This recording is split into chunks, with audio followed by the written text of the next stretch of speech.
Hey guys, it's Tiffin here. So this video is going to be a tips on trying to conceive, or things that I did to conceive this baby Carter. I've got a lot of questions on you know, what I did and just advice in general. So I know it's taken me forever to make this video because I've been getting questions like throughout my entire pregnancy, and I'm what, 29 weeks now. So yeah, I've decided to finally get to it and make it. By no means am I an expert on fertility or anything, but these are just things that I've learned when I was trying to conceive. So first things first, before you start trying to conceive, I would say talk to your doctor, you know, get a checkup and make sure everything's okay. And you know, just let your doctor know that you are trying to conceive, and they can also give you some you know, tips and advice and things you should do as well before you start. The next important thing that you should do is to track your period for at least 3 months before trying to conceive, so that you get to know your body and know when your periods are due and know when you're likely to ovulate. And the way to do this that I find the most, I feel like, accurate is to use an app to do this. And there's an awesome app called Clue, and it looks like this, so you guys can see if you want to download. It looks like that. It's available on iOS, Android, and Apple Watch if you have an Apple Watch. But before I tell you how it can help you with conceiving, I also want to share that this app is also good for girls and women for just tracking their period, or even if you want to use it for you know, not having a baby as well, because it sends you reminders to take your birth control. You know, if you just want to know when your period is coming, it sends you reminders of when your next expected period is. So yeah, it's also good for girls and women for tracking their period and you know, not trying to conceive as well. But as far as using it for trying to conceive, it'll also tell you the days that you know, you're likely to get pregnant and the days that you're least likely to get pregnant, like, you know, your high fertility days and low fertility days. That's a really good thing about the app as well for trying to have a baby. It's a super cool app, and the more you use it, the more accurate it'll be. So like I said, tracking it for 3 months in advance, you will, you know, really get the hang of your body and you know exactly like when your period is supposed to be and when you're ovulating and everything. So this is what it looks like once you open it, and obviously my period has been since 203 days since I'm pregnant, but this is what the calendar looks like, and you can put in your period, any pain you're having, you know, before or after your period. Just, you know, you can apply it on any days that you want. You can put in your mood, you know, fluid like cervical mucus or anything. I know it's TMI, but this is a TMI video. Notes, sexual activity, just all of that. So I think it's super helpful, but definitely check it out. I find that tracking your period it's really helpful when trying to conceive. So the next tip that I would have to say is to take folic acid and prenatal vitamins before trying to conceive, because this is going to help you. Obviously, it's just always good to take a vitamin in general, but since you're trying to conceive, a prenatal vitamin will ensure that you have all the nutrients and stuff that you need, and it'll help to prevent birth defects when you do get pregnant. Next tip that I personally find helpful was taking ovulation test, and the best ones that worked for me were the digital ovulation test, because the strips just, I don't know, they just were not good for me when I took them. I know a lot of women do have good experiences with them, but with me it did not work at all. I mean, no, well, I guess they were working, but they were confusing the crap out of me. So I guess, you know, when I would take them, I would always get a positive test. And I'm just like, how can I get a positive test like all the time? And I don't know, it was just not helpful for me. So I switched to the digital test, and these are the ones that I took. This is actually a new box that has never been opened. So these are the ones that I take, and this digital test tells you your 4 most highest fertility days.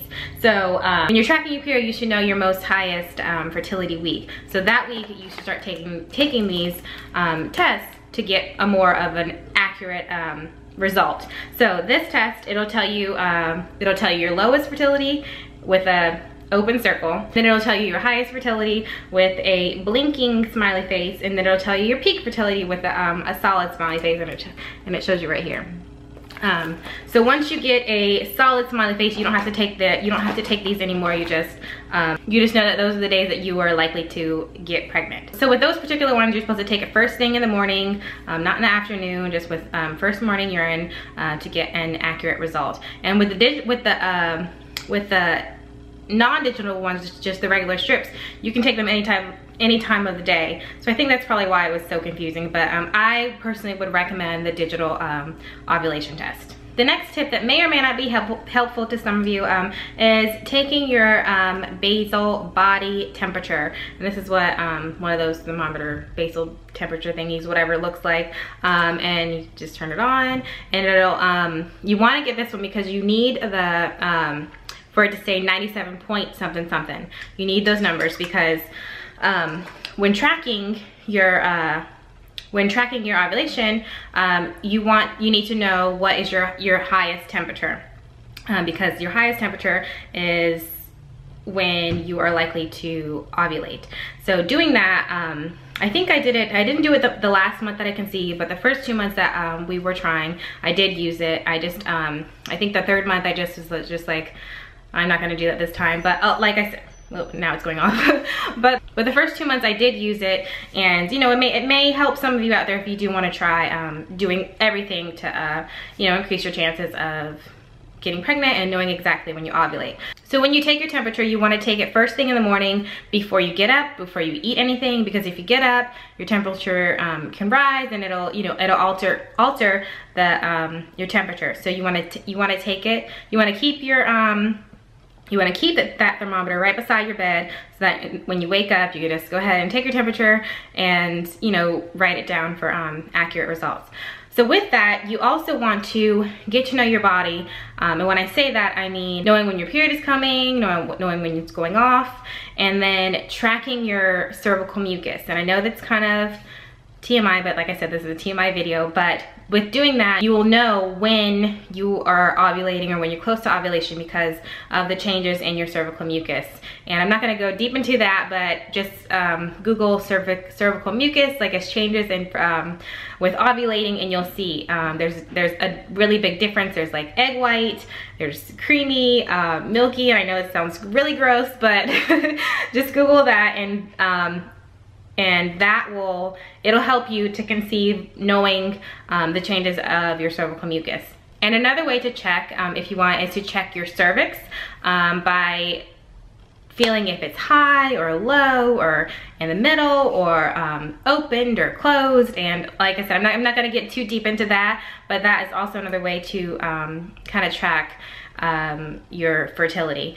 But just, you know, do some research on that, and that will definitely help you a lot as well. Alrighty, so for the next tip is TTCing, actually TTCing, trying to conceive, having sex. So a lot of times I've read that, you know, you should have sex every other day to increase your odds, and you know, having sex every day is not great, but I think I also read that a lot of that is like myths and just to do it basically. And for me personally, it wasn't an every other day thing. When TJ and I conceived, it was a 3 day in a row type thing, and it worked out for us. However, I did read that if you know, your partner has a low sperm count, then every other day probably would be best, because you know, that 24 hours will give his sperm a chance to build back up and help your odds of conceiving. But my advice on, you know, TTCing is to not make it seem like a job, and to, you know, have fun with it. Don't make it seem like it's a job, you know what I mean? And if you've been trying for a while, I would just say, you know, just try, I guess, different variations to see how it works out for you.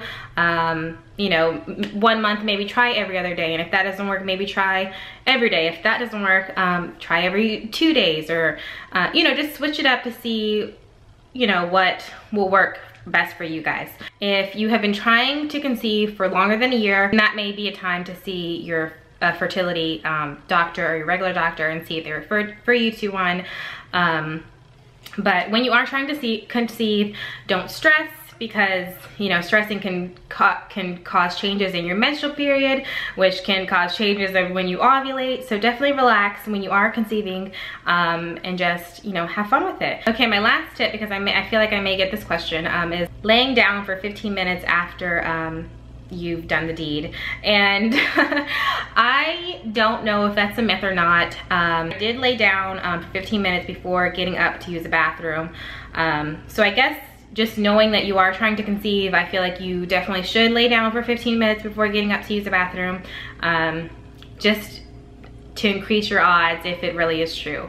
But like I said, I really don't know if that has any truth to it or not, but that's my take on it. So yeah, those are some things that I did when conceiving Carter. Make sure that you're healthy, you're eating a healthy diet, you're taking your vitamins, drinking lots of water. If you're smoking, you wanna cut out smoking. So yeah, if you guys have any questions for me, let me know in the comments below. So these are the things that TJ and I did when we were conceiving. It took us 3 months to conceive, and that's considered a short amount of time to conceive, and I'm really thankful for that. But those are the things that we did. I know the second month that we were trying, I had a chemical pregnancy. So if you are going through any of that stuff and you want to talk to me about it, you know, you can message me or let me know in the comments if you feel comfortable. But yeah, so I hope you guys enjoyed this video. I hope it was helpful for you guys, and good luck TTCing. Love you guys. Bye.